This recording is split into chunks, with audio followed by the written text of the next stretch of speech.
Good morning, good morning. Thank you pong lahat. It's a Monday, November 15 of the current year. Again, I'm Sel Baisa and join me till 11 o'clock. Ngayon pong umagang ito ng Monday, the start of a brand new week.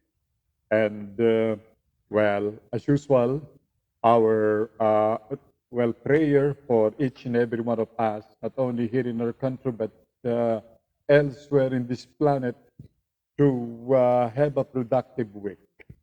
Well, of course, it's but natural for everybody na magkaroon ng problema. But then, well, in the life we're living in, well, problem is, problem comes in and go.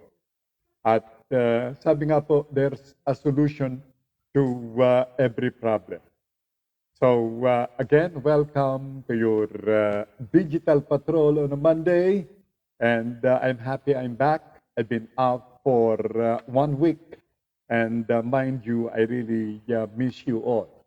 And thanks for those messages I received from you, my beloved listeners. Now, to begin with, ako po'y sasamahan ni Nash, ang aking technical man, ang aking technical director plus. And I'm happy she's back on her 2 feet. Walang iba kundi si Manita.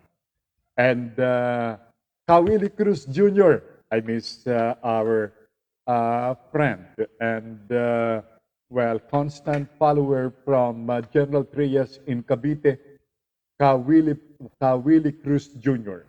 or Wilfredo Cruz Jr. Hi to Mrs. Cruz and their child. Ang sabi ni Kawili, good morning po, Captain Sel Baisa, Pinoy Hour, OFW Buhay na Bayani, mga ka-digital patrol around the world. And of course, he mentioned the word, so tayo po ihuhook up na ng Pinoy Hour based in Alberta, Canada. Well, of course, one of the many brains of that Alberta-based program happens to be a son of yours truly, John. And good morning to his wife, Melody, and children. Well, of course, special greetings likewise to our kababayans in Alberta, Canada, as well as those in the United States, as well as those in other parts of the world. So, it's a Monday, November 15, a day, well, of course, paborito ng ating mga misis, no? November o no, not even, even any month for that matter, any given month of the year, paborito ng misis ang 15 and 30th or 31st. Well, perhaps you know what I'm saying. Ano? Anyway, sometimes paborito rin ni Mr. yan. Yung araw na yan, inihintay ang pagdating ni Mrs.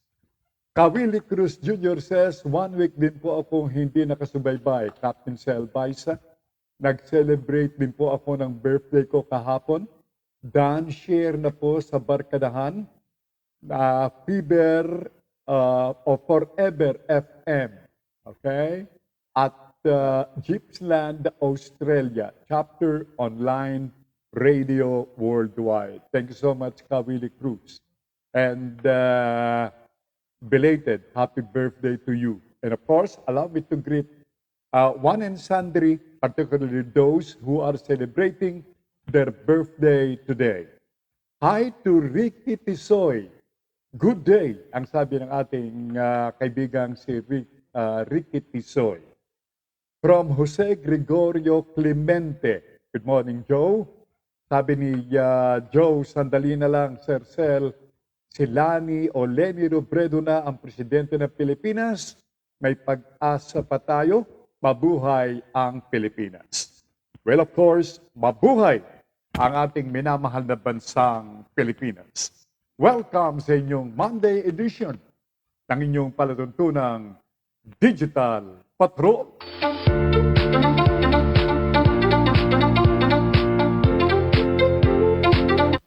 जिले जिले जिले जिले और लड़कियां मिले मिले मिले मिले पे माई Of course, well, I miss the big hug of our Lady Hugger. Good morning, Miss Lady Hugger, ma'am. You see, that's what I meant. And of course, sa lahat ng ating mga OFWs as well as those migrants at yung ating mga kababayan na mga citizen doon sa bansang kanilang, pinuntahan. Where they, of course, take all chances. Okay? Anyway, ganun po talaga ang buhay. It's a life of chance, sabi nga. But you have to do it. You have to be better. You have to do exactly what you know is good for you and your family, especially when you are migrants from one country.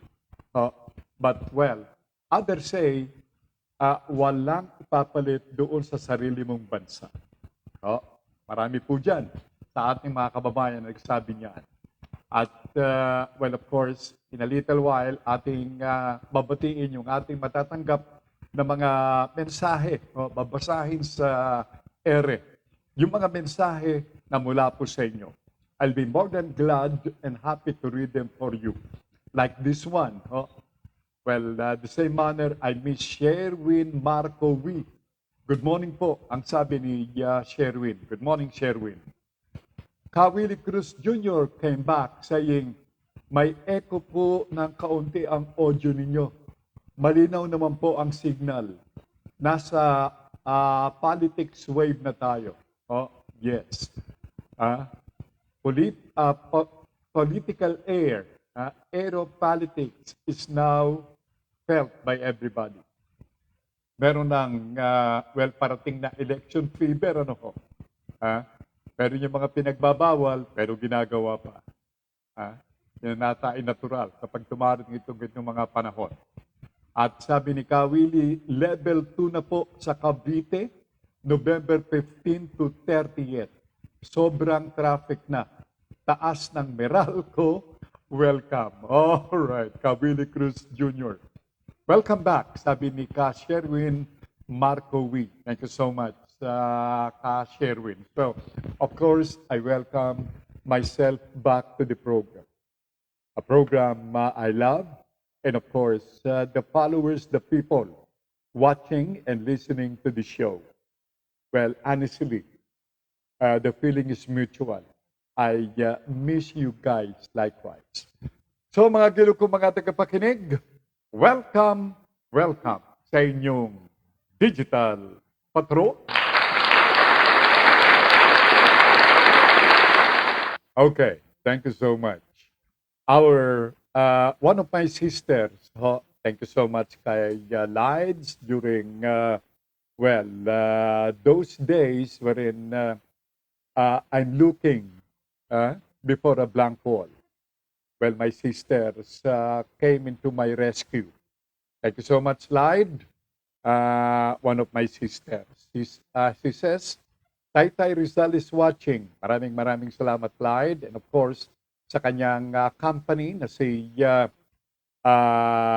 Miss Tammy Juanillo o si Tammy Juanillo from Bulacan. She decided to stay put diyan sa Taytay with Lide. Thank you so much, Lide and Tammy, as well as those watching from the housing subdivision where they are staying. Magandang umaga po sa inyo, as well as kay Beautiful Eyes, Eyes Gem something. I hope my mind is working well, and I said the name correctly. Gem Eyes. All right. Okay. Hello, Hawaii. Ang sabi ni Willie Cruz Jr. Well, yung mga taga-USA, kamusta kayo dyan, ho? Still, nandiyan pa rin po yung threat ng COVID.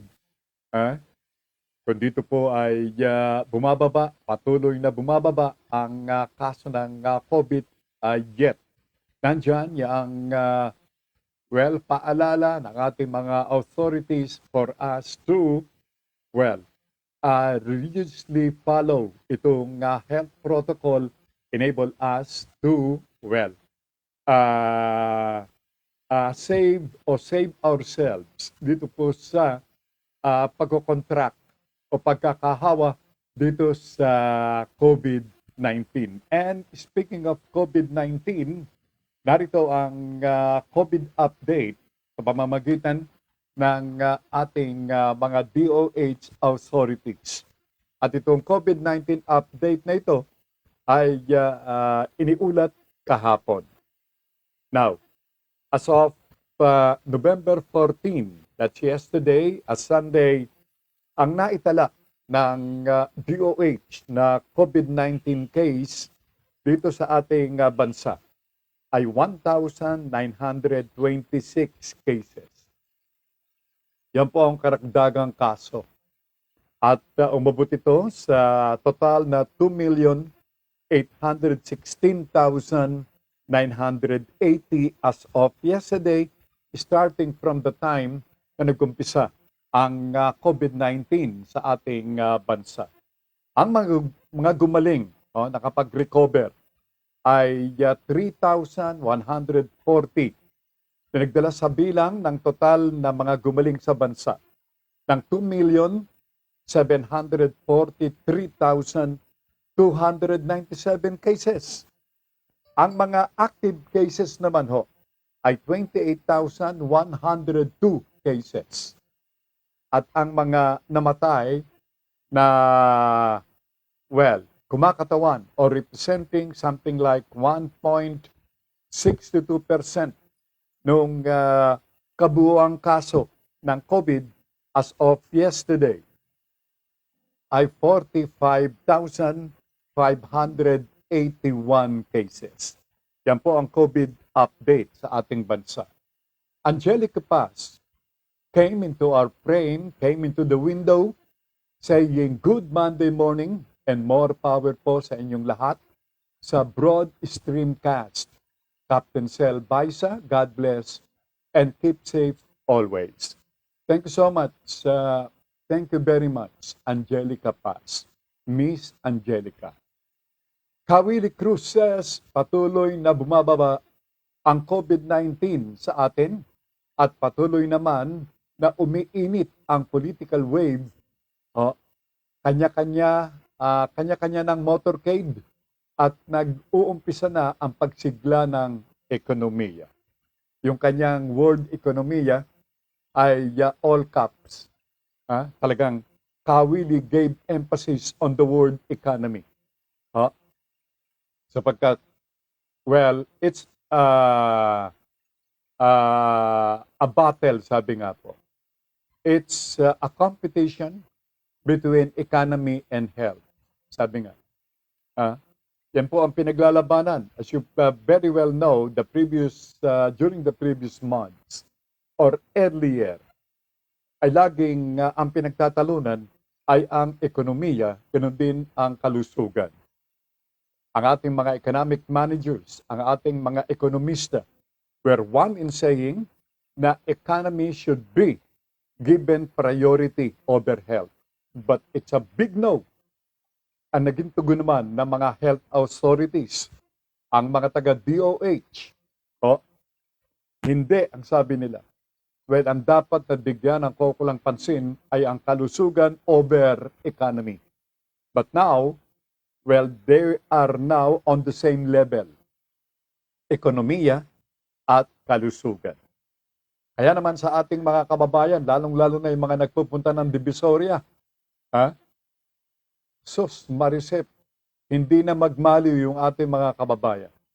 As if COVID is not a fashion anymore. Hindi pa po. Nandyan pa rin ang COVID. Kaya naman nakakatakot sapagkat despite the fact, aminin po natin na we have something to be happy about. We have something to be joyous of.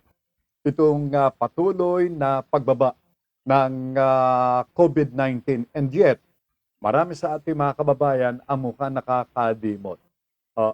Baka namang, well, of course, 40 days before Christmas, baka pagdating ng January ay magbago na ang takbo ng mga pangyayari muli. Baka by January, muling magpakawala ng ulat na unti-unti na namang tumataas ang kaso ng COVID-19 sa National Capital Region 41 at sa iba pang mga urbanized o mga urban centers dito sa ating bansa. Posibleng mangyari yan. Sabi ni Willie Cruz Jr., wala pang sama ng panahon na namumuo pero sama ng loob meron. Yung po ang sabi ni Willie. Well, that rings me the bell. Magilo ko ng mga tagapakinig. Yung sama ng panahon. Palagay ko ating pakinggan itong ulat panahon. Ulat panahon courtesy of Chris Perez mula sa Pag-asa Forecasting Center. Well, I was engrossed with my initial statement na nawaglit sa isip ko yung tradisyon ng palatuntunan. Dapat una ay ang ating weather update. Well, pardon me. I'm slowly going back dito po sa composure. At I've been out for 1 week and forgive me. My apology. I should have passed on to you ito pong ulat panahon ni Chris Perez. So, well, better late than never. Sabi nga po, mga gulo ko mga tagapakinig. So, ating pakinggan itong ulat panahon mula kay Chris Perez. By the way, Miss Mary Hilma Wong came into the window saying, "Good morning, Captain Sel Baisa. Nice to see you again po. God bless and guide us all. Okay? Keep safe." Thank you so much, Mary. One of our followers. Thank you so much for your messages, Mary. Salamat. Wilfredo Cruz Jr. Came back saying, wag po tayong magpapakampante. Kahit fully vaccinated na po, tatamaan pa din tayo ng virus. 2 taon pa po yan. May Kappa variant na nga po Yan. Well, naunahan ako ni Willie dyan. Remember, itong Kappa variant na naman na nagiging variant of interest ng World Health Organization. They are looking into this variant once again. At yung kanila pong paalala sa ating mga kababayan na mag-ingat. Huwag po tayong magiging kampante. Huwag po. Lagi po nating iisipin yung mga pangyayari, nakapanlulumong mga pangyayari at yan ang pagbabalik ng mataas na kaso ng COVID sa ating bansa, partikular dito sa National Capital Region. Narito si Chris Perez sa kanyang balitang panahon. Magandang umaga sa iyo, Chris Perez. At narito ilagin na ating panahon. Ang Intertropical Convergence Zone or ITEZ ay magdudulot nga ng maulap na kalangitan, mga pagulan at mga pagkidlat at pagkulog sa buong Visayas at Mindanao. Ganun din sa laluyan ng Sorsogon, Masbate at Palawan. Samantala, maulap din na may mga mahinang pagulan sa Batanes at Lubuyan Island dahil sa Amihan, habang dito sa Metro na natitirang bahagi ng Luzon, generally maaliwalas ang panahon, mainit, medyo manisangan minsan, pero may chance rin ng mga ilang pulong-pulong dagyang pagulan na dulot naman ng mga localized thunderstorm. Samantala, magiging maalan hanggang sa napakaalan ng mga karagatan sa paligid ng Batanes, Lubuyan Island at sa northern coast ng Ilocos Norte. Hanggat maaari maaari muna pumalaot dito yung mga kababayan nating mangisla at yung mga may maliit sakyang pandagat. Wala naman tayong inaasahang bagyo ngayong araw, maging sa susunod na 2 araw. Mula dito sa Pag-asa Weather Forecasting Center, Chris Perez nag-uulat. Forecaster Chris, this early, ano ang iyong forecast for the whole week as far as itong kalagayan ng panahon is concerned, forecaster? Well, dito po sa Metro Manila, inaasahan natin patuloy ngayong generally maaliwalas sa panahon. Kung magkaroon man ng pagulan, ay dulot lamang po ng mga localized thunderstorm. No? Subalit sa central at southern part ng ating bansa, itong Visayas at Mindanao area, magiging maulap yung mga ilang lugar doon, may mga pagulan at pagkidlat at pagkulog for the next 2 to 3 days po. Forecaster Chris, maraming salamat. Maraming salamat dito. Magandang araw. Gandang Chris Perez, ang ating pong weather forecaster sa kanyang magandang balitang panahon. Wala pong namumuong pagsama ng panahon at well, the whole week ay magiging maganda for each and every one of us. But then, expect for yung pong mga mahihinang mga pagulan. At natural lamang ho yan sapagkat amihan. At alam natin, batay sa mga pahayag ng Pag-asa Forecasting Center, kapag ganito ang panahon, do expect yung pong mga thunderstorm at mga pagulan.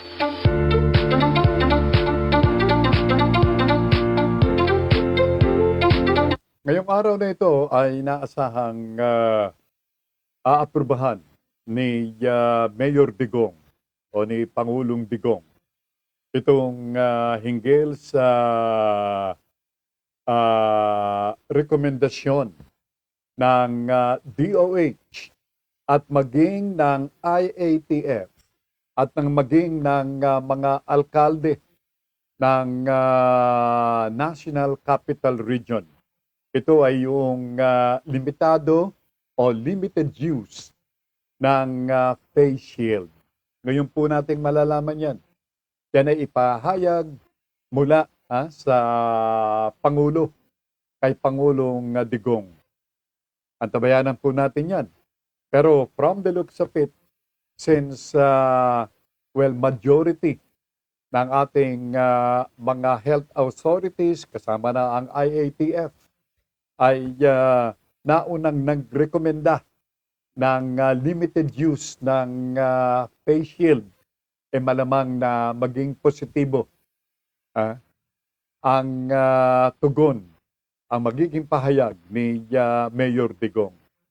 Limited use ng face shield.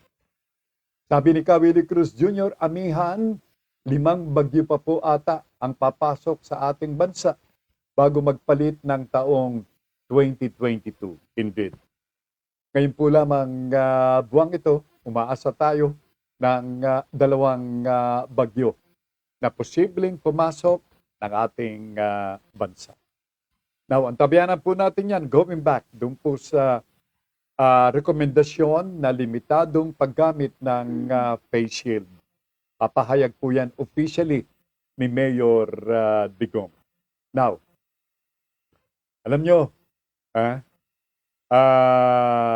kaugnay nito, despite the fact na wala pang announcement, formal announcement, si Mayor Digong, ang ulat na tinanggap ng Digital Patrol ay nagsasabi na hindi na i-require yung paggamit ng face shield sa mga guro at maging sa mga estudyante sa elementarya na kaugnay nitong pagsisimula ng pilot scheme sa mga paaralan. Itong lalong-lalo na itong face-to-face classes. Itong pilot face-to-face classes sa buong bansa. Yung mga guro, maging yung mga kabataang mag-aaral, hindi na po sila re-require na gumamit ng face shield. At ang dahilan kung bakit, sapagkat wala pang formal announcement, pero nagpalabas na ng anunsyo ang DepEd na hindi nagagamit ng face shield ng guro at ang mga kabataan na mga mag-aaral sapagkat 12 hanggang 15 estudyante lamang ang iaalaw na pumasok at mag-aral sa ilalim nitong face-to-face class scheme. Kaya naman po, yun ang dahilan. Kaya tuloy-tuloy na. Marami sa ating mga magulang ang happy with this development while others are not. Actually, not welcome to the idea na pagsasagawa nitong pilot testing ng face-to-face classes. Sabi ni Kawili, face shield po, di naman po ginagamit ng ilang tamang paggamit ng ilan. Ayon sa kanya, ginagawang sun visor ang face shield. Face mask ginagawang panapo sa baba. Well, tama. Tama po yan.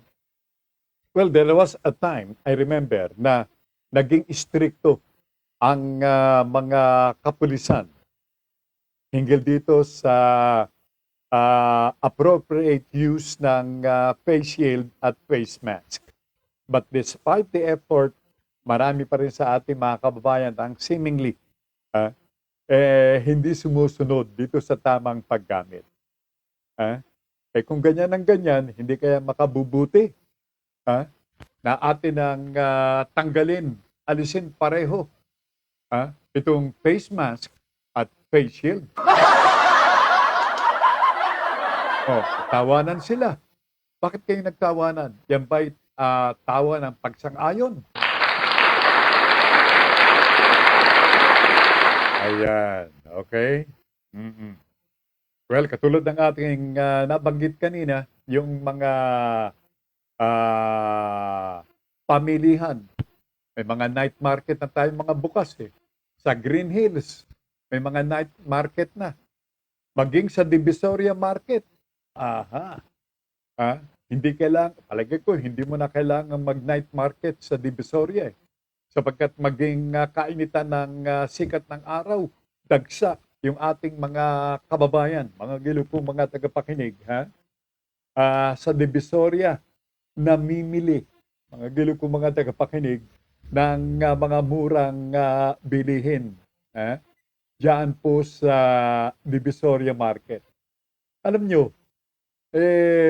kahit na anong mura, kahit na gaanong kamura yung bilihin sa Divisoria Market, kung wala ka naman perang pamili, wala pa rin. Hindi ho ba? Wala rin mangyayari. Pupunta ka ron para lamang tumanghod, parang umanga. O dili kaya, tinatawag nating window shopping. Ay, nako, buhay. Kaya, kaya namang happy yung ating mga vendors. Because kahit na noong mga nakaraang panahon na totoong nakanganga yung ating mga vendors, nag-aabang ng kanilang mga mamimili, nandun pa rin yung kanilang tiwala sa the one up there. Na time will come that like this, it had arrived.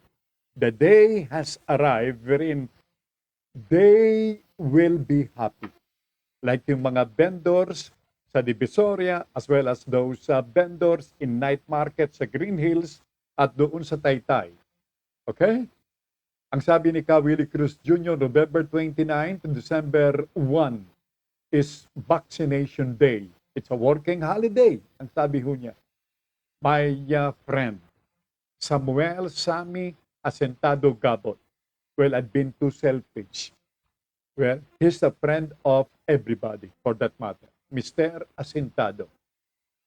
Ang sabi ni Kasami, salamat sa poong may kapal at nakabalik ka na kapatid. Maraming salamat, Kasami.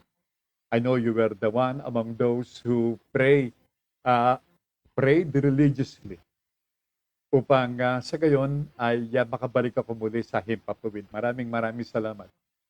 Kasami Asentado Gabot, 6 to 8 in the evening. Monday to Friday, Asentado. don't fail to watch it. Oh, as millions of his followers do, Monday to Friday. Thank you so much, Asintado. At nasa pool mo, Captain Sel Baisa, mura nga. Wala ka namang pera. Yan. Si Chincha Buste. Good morning po, Captain Sel. God bless. Thank you so much, Chincha from Kuwait, Middle East. Thank you so much for your messages likewise, Chincha. And I would want to say hello to all our kababayans there in Middle East, particularly dyan sa Kuwait. Okay? Extend my hello to them. Ulitin ko yung binanggit ho ni Kawili Cruz Jr. November 29 till December 1 is will be called Vaccination Day. It's a working holiday. Yan po ipinahayag ni Mayor Digong. Vaccination Day. Kaya lahat dapat magpabakuna. Talagang marami pa pong hindi pa nagbabakuna. Ang sabi niya nga, yung mga taga-gobyerno, government employees na hindi pa nagpapabakuna, at maging yung mga non-government workers na hindi pa bakunado, mga pangit kayo, ang sabi niya. National Vaccination Drive from November 29 to December 1, coinciding with our November 30 commemoration of Bonifacio Day. With this, we want to convey the message that every Filipino will get vaccinated. Lahat na pala, ang gustong sabihin dito, sa gobyerno, na yung lahat nagpabakuna are heroes. Lahat kayo hero. Yung hindi nagpabakuna, yung mga pangit na putres na bigyan ng problema na. Okay. Kaya ulitin ho natin yan. From the bird's eye view of Mayor Digong. Yung mga hindi pa bakunado, mga pangit daw. Okay, mukhang walang signal yung aking mga sisters from Montreal, Canada. At maging sa Estados Unidos.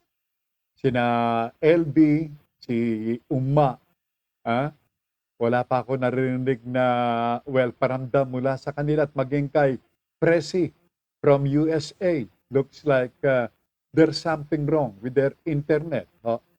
Sapagkat wala pa. But anyway, what happened live? Wala pa sila, no? And palagay ko ay dahilan sa internet problem yan. Sabi ni Kawili Cruz Jr., magsisigang na bangus po ako sa bayabas at inihaw na liempo at ang inumin ay buko juice. Talagang si Kawili Cruz Jr. Napakagaling sa kombinasyon.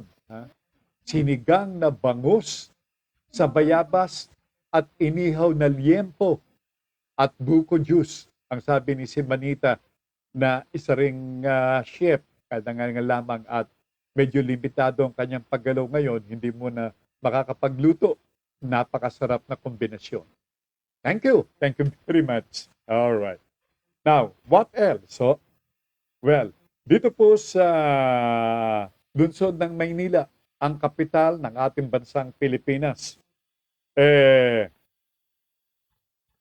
bukas na ang 6 na mga pagamutan dito sa lungsod ng Maynila para sa ating mga menor de edad para sa kanilang vaccination.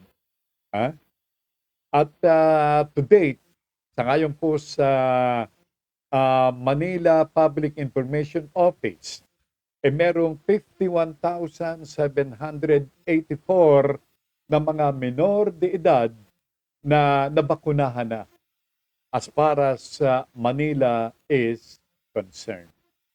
Kaya nananawagan ang mga otoridad ng lungsod na doon sa mga magulang na mga kabataan na iparehistro na ninyo ang inyong mga anak upang mabakunahan.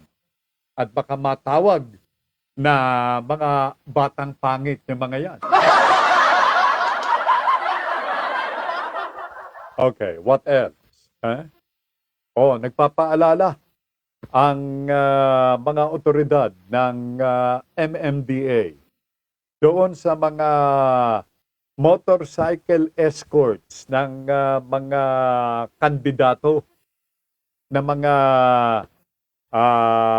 nagsasagawa ng kanilang motorcade caravan sa mga hayag na lansangan at partikular sa may EDSA. Ang sabi po ng MMDA at ito nawa ay makaabot sa pandinig ng ating mga motorcycle escorts ng mga kandidato. Gumamit daw po kayo ng helmet. Marami kasi yung nakakalimot sa ating mga kababayan, ng mga riders na hayagan talagang pinakikita yung kanilang pagsuporta. Pinakikita yung kanilang kung sino sila. Sabi ng akin 33 mga kumpare, para daw makilala kung sino yung aabutan pagkatapos ng tinatawag na motorcade caravan na yan.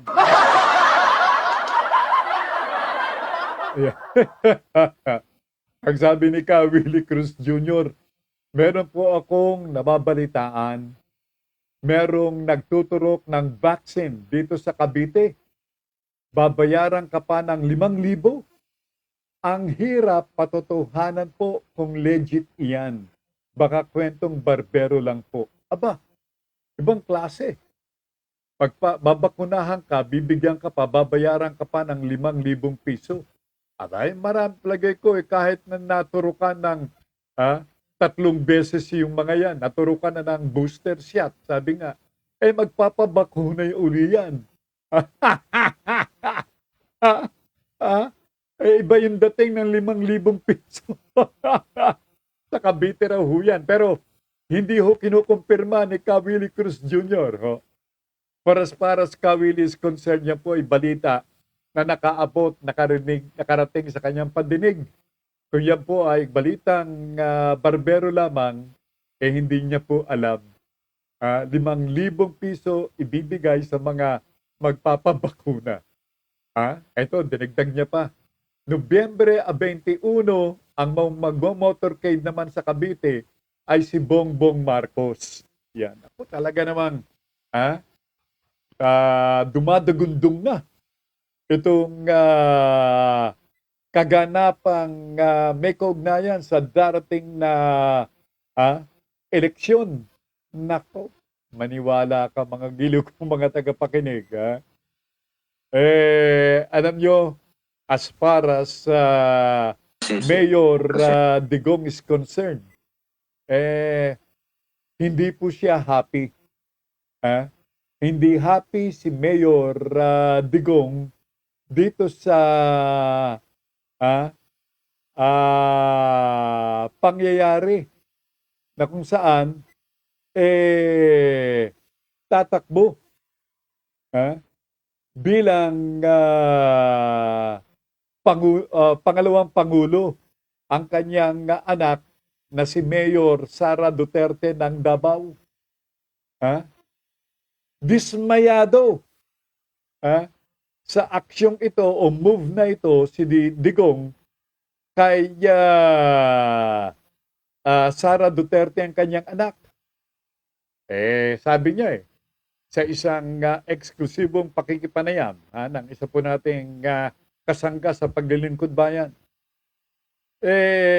Alam ng lahat na lamang nangunguna itong si Sara sa maraming survey sa pagkapangulo. Mantakin mong pumayag na tumakbo bilang Vice President ni Bongbong Marcos. Teka muna. Naalala ko ang sabi ni Mayor Digong noon, nakalipas na panahon, nakalipas na mga buwan, many months ago, na hindi nararapat na tumakbo ang isang babae sa mga national post. Baka nakalimutan ito ni Mayor Digong. Kinain niya yung kanyang sinabi. At kanya raw sasabihin sa kanyang anak na huwag tumakbo. Pero ngayon, mismong siya nagsasabi na dapat huwag lamang pangalawang pangulo ang takbuhan nitong kanyang anak na si Sara, kundi ang pagkapangulo o pampanguluhan. Hindi ho ba? Hindi naman kami nag-usap. Yung desisyon nila ang ayaw ko na tatakbo lang. I'm sure yung pagtakbo ni Sara, desisyon nila bongbong yun. Tataka ako, sabi ko, siya ang number 1 sa survey kung bakit siya pumayag na tatakbo lang base. Siya yung mataas ang rating eh. Oo nga po. Sa Bakit? tingin niyo po, may impluensya sila bongbong doon? Ewan ko. Ay, hindi ko talaga sigurado. Hindi kami nag-usap eh. Mhm. Pero ikaw, tatanungin kita. Alam mo ang rating niya sa 27 something. Opo. Sumunod si 17 si Bongbong. Ngayon, bakit ka tatakbo ng Vice Presidente na alam mo na mas lamang ka? Mhm. Ika nga, may view ka na in advance na malakas ka. Okay, yan. Dismayado. Si Mayor Digong dito sa naging aksyon ng kanyang anak na si Sara. At alam niyo ngayon ang latest. Ngayon po ang huling araw ng substitution. Alam niyo, ang sabi ni Mayor Digong, baka tumakbo rin siyang pangalawang pangulo. Oo, yan ang kanyang binanggit. Baka, sabi niya, baka tumakbo siya bilang pangalawang pangulo. So, dalawang Duterte, kung itutuloy ito ni Mayor Digong, ang tatakbo sa vice presidential bid. Baka. Ano lang, para malaman ng tao na hindi ko nagustuhan yung nangyari.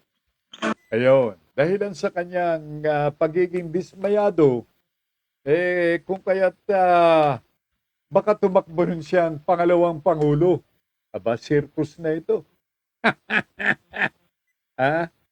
Dahilan sa sama ng loob ng mag-ama, nung ama sa anak, kaya tatakbong pangalawang pangulo. Ano nga ba, kuya? Kala ko ba, senador?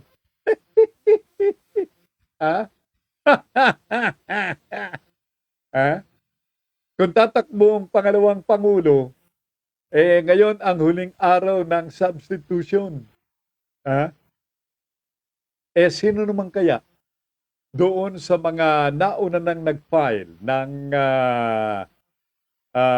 bilang pangalawang pangulo ang papalitan nitong si Digong noong 2018 elections. Substitution itong ginawa ni Digong. Ngayon ba? Substitution pa rin. Ano ba yan?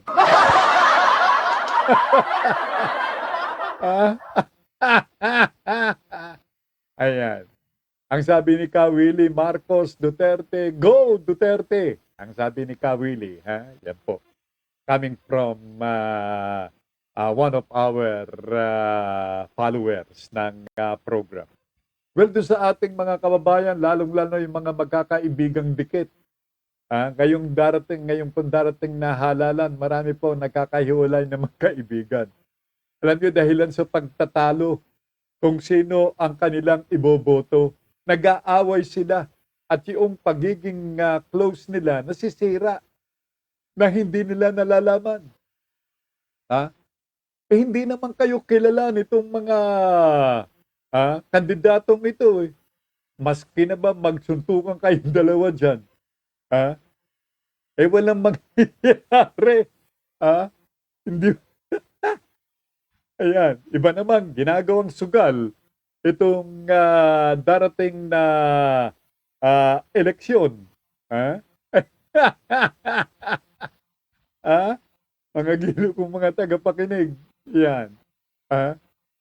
Sabi ni Willie Cruz Jr., mas maraming botanteng kabataan ngayon. I agree. Itong mga batang ito na talaga namang magang-maga sa mga registration centers nung nakalipas na mga buwan para lamang makapagrehistro at makaboto. Now, ang atin pong hiling sa mga magulang ng mga kabataang ito to brief them. Bigyan po sila ng mga pointers. Yung mga magulang na kung saan alam ko na alam nila, kilala nila by heart yung mga kakandidato bilang Pangulo. Brief your son, brief your children, voting children, kung sino yung mga tatakbo, lalong-lalo na sa pagkapangulo at vice presidency. Mabuti nang may idea ang inyong mga anak kung sino ang kanilang iboboto. Huwag yung dahilan sa sikat, iboboto na. Huwag yung naabutan ng 1,000 piso, yun na ang kanilang manok. Think, think children. Yan po sabihin niyo sa inyong mga anak. Think son, think daughter. Because what's at stake here ay ang ating kinabukasan. Ang ating bansa ni Juan de la Cruz. Remember, hindi po ito biro. Because this would meant 6 years na pamumuno ng isang tao na maaring sumira pa dito sa ating bansang Pilipinas. Tama na yung tayo po ay nasira ng maraming pagkakataon. Think of somebody. Think of a good leader. Mga gilog kong mga tagapakinig. Okay? Ang sabi ni Willie Cruz Jr., ayun, umaambon po ngayon sa lugar namin. Ayun, umaambon daw sa General Trias sa Cavite. Okay? Maging dito sa aming kinaroroonan, medyo umaambon na rin.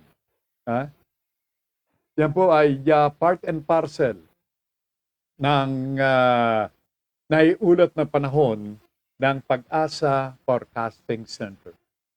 Sabi ni Willie Cruz Jr., baka po sabihin si Pacman kasi magaling sa boxing at galing sa mahirap. Well, of course, mga gilog ko mga tagapakinig, we're entitled to our own rights, to our conviction. Because kung sino ang iyong iboboto sa pagkapangulo, pangalawang pangulo, senador, governors, councilors, mayor, vice mayor, that will be out of your conviction. Nobody would know once na ikaw ay nakaupo na at iyong sinasagot na yung balota na ibibigay sa iyo.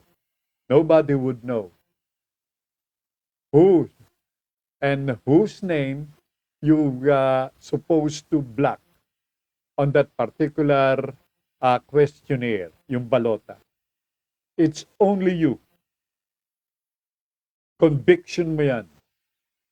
But, before now and May 9 next year, it's a long, long, long way to think and to study carefully yung iyong iboboto.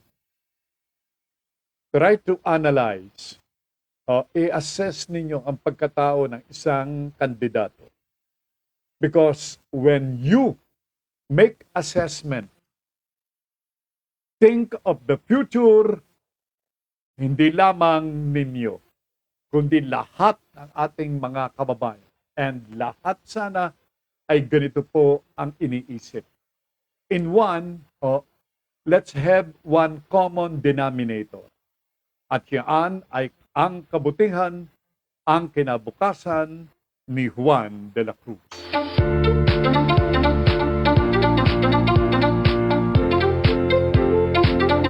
Zile y'all lड़कियां मिले पे भाई. Alright. Sara Duterte, merong reaksyon doon sa nabanggit ng kanyang ama na si Mayor Digong. Kung bakit tatakbo bilang pangalawang pangulo itong si Sara Duterte. Pakinggan ho natin. Mayor of Davao City, nagdesisyon na ako na huwag tumakbong pagkapangulo ng Pilipinas. Subalit, wala pa ring humpay ang inyong mga panawagan kahit na pagkalipas ng ika-8 ng Oktubre. I have thousands of supporters who cried last October 8, and I cannot find it in my heart to make them cry again on November 15. After the deadline, the offer to run for Vice President became an opportunity to meet you halfway. It's a path that would allow me to heed your call to serve our country and make me a stronger person and public servant in the years that lie ahead. I am here to answer your call. I appeal to all supporters to stay calm. The problems of PDP are their own. Let them resolve the issues within their party. This is all politics, and this will not matter in the years to come. Sana na naging maliwanag na naliwanagan yan ni Mayor Digong. Ang tugon ni Sara Duterte. Pero ang, well, of course, ang pagiging dismayado nitong si Mayor Digong ay itong ang pagtakbo ni Sara bilang pangalawang pangulo. Na kung saan ang sabi ni Mayor Digong, sa survey, nangunguna itong si Sara. Pumapangalawa lamang si BBM. Yan, ha? Oo. Kapagkat hindi raw matiis ni Sara Duterte yung makita yung luha, medyo dramatic ano ho, luhang pumapatak sa mata ng kanyang mga followers na humihiling sa kanya na tumakbo. Wow. Anyway, yun po ang naging pahayag nitong si Sara Duterte. Yan. Hi to LB, hi to Uma, hi to Sipre, sa kanilang mga husbands na si Gods, si Ken at si Harry. Yan, ha? O, ano kaya nangyari? Anyway, yan po naging pahayag, ha? Ayan. Now, ang sabi ho ni Kawili Cruz Jr., baka po sabihin ni Pacman kasi magaling sa boxing at galing sa mahirap. Yan ang nabanggit ni Wilfredo Cruz Jr. Well, para sa ang sabi ni Techi Baisa Barredo, hi to the mayor of the family, John Barredo, and children. Ang sabi ni Techi, I used to call her Titang. All right, an active civic action lady. Good morning to the Barredos ng Taytay Rizal. Alright. And ang sabi ni Asintado Gabot, huwag po kayong mabibigla o magugulat. Ang Tatay Digong ko, ang susunod na Senate President, di po Vice President ang tatakbuhin niya. Ayan. Ang sabi ni anak ni Mayor Digong, si Kasami Asintado Gabot. That's the answer. Kasi sabi ho ni Mayor Digong, baka tumakbo siyang Vice President. But from the looks of it, alam niyo naman, may connection itong ating kasamang si Kasami Gabot. Hindi raw Vice President. Hindi tatakbong VP, kundi Senate. Abangan po natin. Yun, nagparandam na yung ating regular follower, my sibling, the youngest in the family from Montreal, Canada, si Norma Uma Baisas Whale. Hi to Ken and to their children. Ang sabi ni Uma, Morning Manong, Happy Monday na sa Pinas. Indeed it is. Because sa Montreal, Canada, it's nightfall. Gabi po ngayon doon. It's now 15 minutes to 11 o'clock in the evening. Kaya naka-birthday suit na yung aking sister. Naka-pajama na. Okay? Ang sabi ni Willie Cruz Jr., salamat po, ang bilis ng oras. Sabi nga po ng ating mga followers, extend daw yung oras. So po, wag. Ayos na po ang oras namin. Ang lahat ng mga programa dito sa BSC na matamang pinapanood din ng ating mga kasama sa industriya. Salamat sa inyong pagtangkilik. Now, ang sabi ni Lito Atienza, sino si Lito Atienza? Si Lito Atienza ay congressman at vice president ni Manny Pacquiao. Alam niyo, meron siyang pananaw para sa kanyang tatakbong pangulong si Manny Pacquiao. Sapagkat may mga nagpaparinig na mga nasa academe na mukhang kulang itong kaalaman ni Pacquiao. Ang sabi ng iba, mag-boxing na lang. Pero ang sabi ni Congressman Lito Atienza, huwag niyong ismulin sapagkat matalino si Pacquiao. Sa tanong yan, ang magiging administrasyon natin po ay Okay, sandali. Hindi yan. Hindi yan. Ating, mamaya, ating parinig yan. Si Manny Pacquiao ho yun. Kapakinggan natin itong,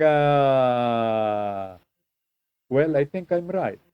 Pero pakinggan natin itong magiging o yung pahayag ni Lito Atienza sa kanyang katandem sa pagkapangulo si Pacquiao. Matalino raw si Pacquiao. dapat iwasan natin yung Hindi pa rin. Si Manny Pacquiao pa rin yan eh. Well, let's try it once more. Pakinggan natin. sa tanong yan, ang magiging administrasyon natin po ay Yon, hindi. But anyway, ang sabi ho ni Lito Atienza, matalino si Manny Pacquiao. Sapagkat kung ikaw ay isang boksingero, wag mong iismulin ng isang boksingero, ang sabi niya. Kapag ikaw ay nasa ring, ikaw ay nasa canvas na, sabi nga po. Kung ikaw ay hindi matalino, kaya kang patulugin ng iyong boxer. Kung meaning, si Manny Pacquiao ginagamit ang kanyang talino sa kanyang profesyon bilang isang boksingero. Kaya record si Manny Pacquiao because 8 dibisyon ang kanyang hawak-hawak. Kung hindi raw matalino si Manny Pacquiao, hindi na aabutin ito. Okay?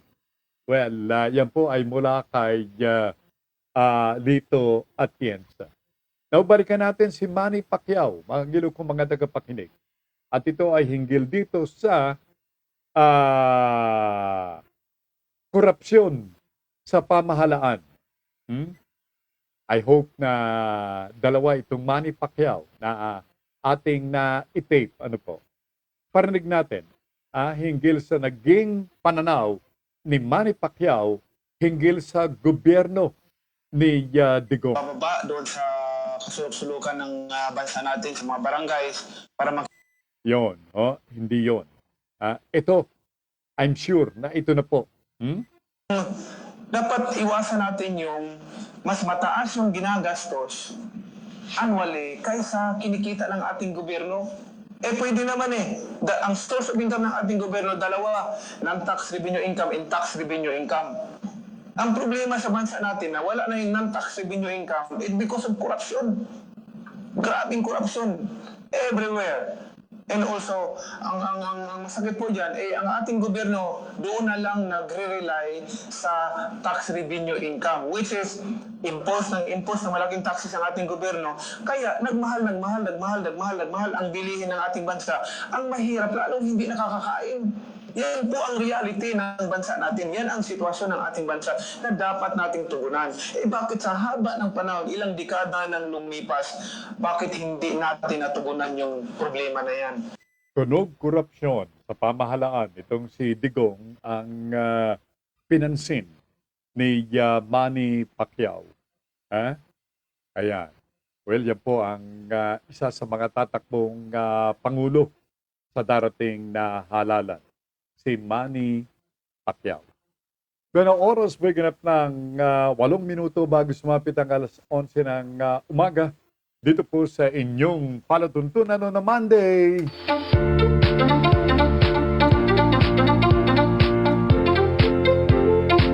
Ang Digital Patrol. Okay. Now, yung pong mga sabongero, alam nyo itong balitang ating tinanggap mula sa PNP. 18 mga sabongero ang ngayon ay nakakulong diyan sa lungsod ng Caloocan. Matapos itong pagsalakay na ginawa ng mga tauhan ng Caloocan Police dito sa illegal tupada. Ayan. Ikinulong itong mga sabongero kasama ang kanilang mga manok. Kaya kayong mga mahilig magsasabong, yung mga mahilig sa illegal na tupada, ang ating pong kapulisan, meron pong operasyon laban sa illegal tupada. Naku, let it be a warning sa kanila. Now, iba pang mga pangyayari. Ako'y nagkaroon pala ng sunog maraming salamat sa San Juan City PIO dito sa balitang ito. Isang sunog ang naganap kaninang alas 3 ng umaga. Tumagal ito ng 2 oras sa San Juan City. Isang gusali ang nasunog diyan sa gawin ng Barangay Salapan, San Juan City. At 2 empleyado ng isang kumpanya na nagbebenta ng mga camera, street camera. Ang gilo kong mga tagapakinig, ang nasaktan. Yun, may pahabol na tanong ang aming youngest sister, si Uma. What's for lunch today, Manong? Hello to Ate Net and Nash. Okay. Ano nga ba ang lunch ngayon? Wala pa. Nag-iisip pa Uma. Wala si Nash. May nilakad. At, ano kaya? Well, I'm asking Net not to do the chore yet for the time being. For the meantime, medyo nag-iisip pa kami ng kung anong ila-lunch o kung anong luncheon namin ngayong menu for lunch ngayong pananghaliang ito. Thank you so much. That's one thing I'm happy about my sisters. Very concerned. Anyway, sabi nga po, we're all orphans already, kaya namang we love each other. Yung pong aking mga sisters. Thank you so much. Ang sabi ni Techi, thank you, Titang, maraming salamat. Thank you. Ang sabi ni Asentado Gabot, kung ang Tatay Digong ko ang Senate President, so ex-President Gloria Macaraeg Macapagal Arroyo naman ay magbabalik Kongreso bilang House Speaker. Ay, nako. Well, that's a nice observation. At medyo may bigat ho yun, may weight, hindi ho ba? Patay na tayo. Nako. Kayang-kaya nang lutuin ang anumang batas na iisipin diyan sa mababang kapulungan at mataas na kapulungan once na itong, a theory ito ni Asintado will become a reality. Pero mga gilo kong mga tagapakinig, wala na po tayong sabat na panahon. Maraming salamat. From my sisters from abroad, from Montreal, Canada, si LB, ganun din si Uma, mula sa Dallas, Texas, ang Estrada family, dito sa Pilipinas, si Lyde at si Techi. Maraming salamat sa inyo pong pagsubaybay. At sabi ni Kasami Gabot, may pahabol ho siya. Kasama sa grand plan iyan. Okay? Anyway, again, I'm inviting you to watch Asintado and practically and basically all the programs dito sa Broad Streamcast Communicators. Thanks to Nas, ganun din kay Semanita. Again, I'm Sel Baisa. Nagpapasalamat sa inyo pong lahat. Sa inyong concern, sa inyong prayers na amin pong tinanggap. And God is really good. Agilo kong mga tagapakinig, ang tabayanan po ninyo ang susunod na palatuntunan. Yan po ang Buhay Online mula kay Binibining JC Bautista. Beno, God willing, muli po tayo magkakasama-sama bukas dito pa rin sa inyong palatuntunang Digital Patrol.